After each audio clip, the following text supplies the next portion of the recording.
What's up? What's up, ladies? How is it going? Welcome to the second day of your 4 steps in getting back to the basics of your health goals and getting on track and efficiently moving forward. So, shout out to everybody that made it through yesterday's training, took the time to go through, think in massive detail about their goals, and then extra shout out to those of you who shared it with me. I'm going to be doing my best to get back to you on those, to respond, give you some feedback, ask you some questions, encourage you to dig even deeper. And speaking of going even deeper, we are going to get in today's topic. The purpose of today's topic is to go, now that you have your goals, go even deeper into why these goals matter to you. And this is going to be massively impactful, I promise you. And just, again, give yourself credit, recognize yourself for taking steps, for being here and being willing to go deeper, and give yourself some credit so far for being here. And then I should have mentioned this yesterday, but this is extremely important going forward. Now that you have these goals, I feel like it's not enough just to have set them. You have to keep revisiting them. You have to have confidence that you're going to achieve them. And you have to also have confidence that you can achieve them and know you're going to, and commit to them. So once you've set your goals, you have to commit to them. You're done dabbling. You're done thinking. You're done waiting. You're done procrastinating. You have to commit to them for them to come true. So I encourage you to start to, first of all, take a moment to yourself and be like, Jackie, I commit to my goals.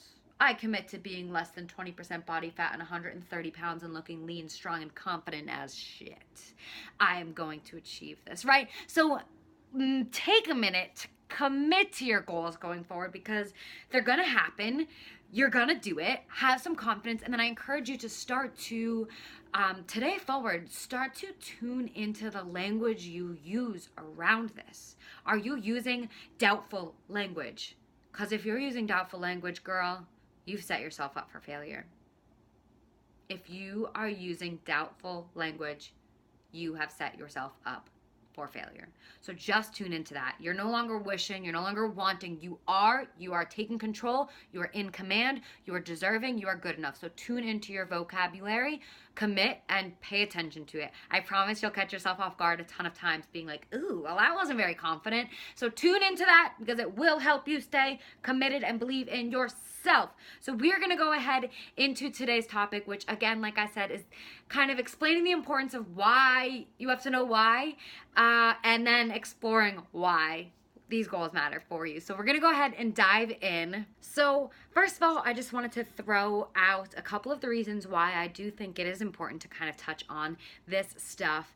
And I've kind of already said it, is that the idea of like commitment and decision to do something, because if you're not committed,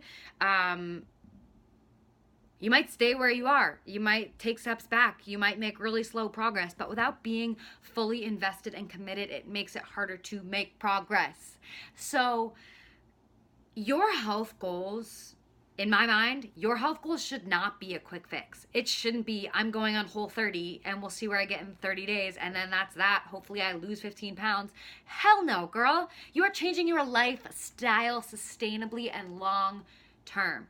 So being connected to the emotions of why you're working towards them, towards your goals, will make it matter. It will make it sustainable. It will make it long term. It'll make it easier if you get off track by one meal or one day or one weekend.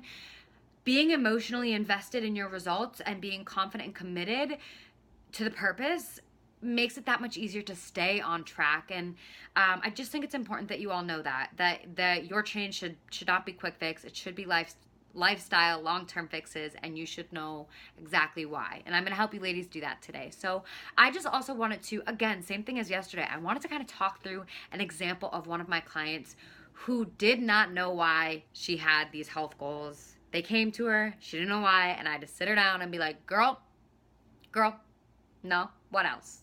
So I had a client come to me. We only worked together for about 3 or 4 months, but once we were able to figure out why she was working towards what she was working on, I mean, that's why we only worked together for 3 or 4 months, because it just clicked. It clicked for her, and we got to her goal weight in 1 or 2 months. We got her there, and then we kind of transitioned to more of a maintenance phase, and how can she move forward in a maintenance phase. But one of my clients came to me, and she was like, I don't, similar to Katie, she was like, I don't really feel good.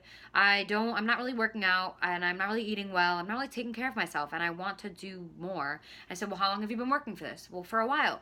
Well, why do you want this change? And she was like, well, I just want to feel better. And I was like, more. So she was able to kind of take a step back and be like, well, I guess it kind of goes back to a relationship I was in. I was in a really unhealthy, harmful, verbally harmful relationship for a long time, and it kind of made me take my body and my health and my self-care as the back burner, and not put as much care into the things I love, like eating clean and getting to the gym, which is something I've always done. And I kind of let myself go for a year or two, and now I'm just kind of like really ready to put myself first again. And I was like, that is why. You have not been putting yourself first, and it is time to find that self-love again. It is time to find love for yourself where you put yourself first. So once we were able to figure that out and kind of dive into that even deeper, that's when we were able to get her exactly where she needed to be, and faster, and not get off track, because she knew why. She knew she needed to refine her sense of self-love and self-care. So the first step is to think about everything in your life that is going to be changed when you achieve your health goals. What is going to be changed? And think through that. How are you going to feel? Are you going to be better in school? Are you going to be more energized in school to get your homework done? Are you going to be more focused? Are you going to be more confident to raise your hand and answer questions? Are you going to feel sexier for your significant other? Are you going to have more sex with your significant other? Are you going to have sex with the lights on? Are you going to take your shirt off during sex for the first time? Are you going to be less stressed? Are you going to be better focused? Are you going to have a new sense of adventure and willingness to try new things? When your girlfriends are like, hey, you want to go on a hike? And you're like, I can't do that. I'll be out of breath.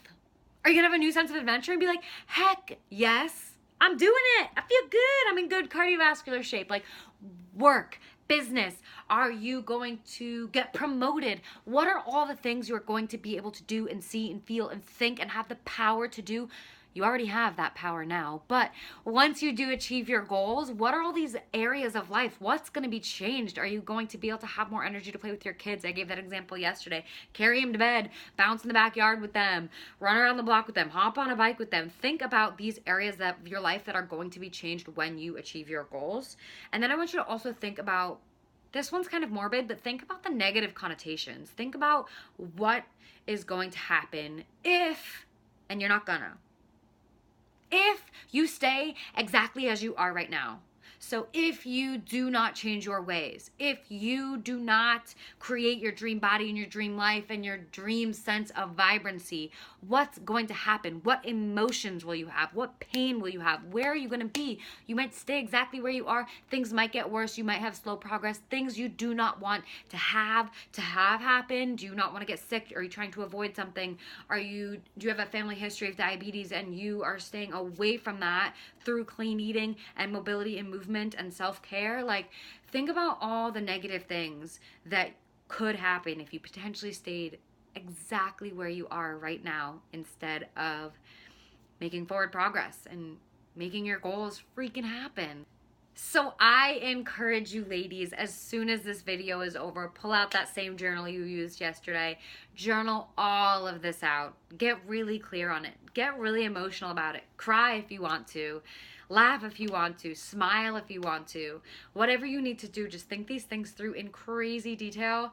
And again, I invite you to, if you haven't already shared your goals with me, share your goals with me. If you haven't already shared your why with me after this video, please do so. I would love to give you feedback. I would love to hear what you're working on. I would love to get to know you more. So I encourage you to just go ahead, hit reply, let me know, and I will get back to you as soon as I can. But hopefully step 2 was extremely impactful for you. Good luck luck when you're going through the assignment, and I'm excited to chat with you ladies again tomorrow for step 3 of your 4-step Back to the Basics challenge.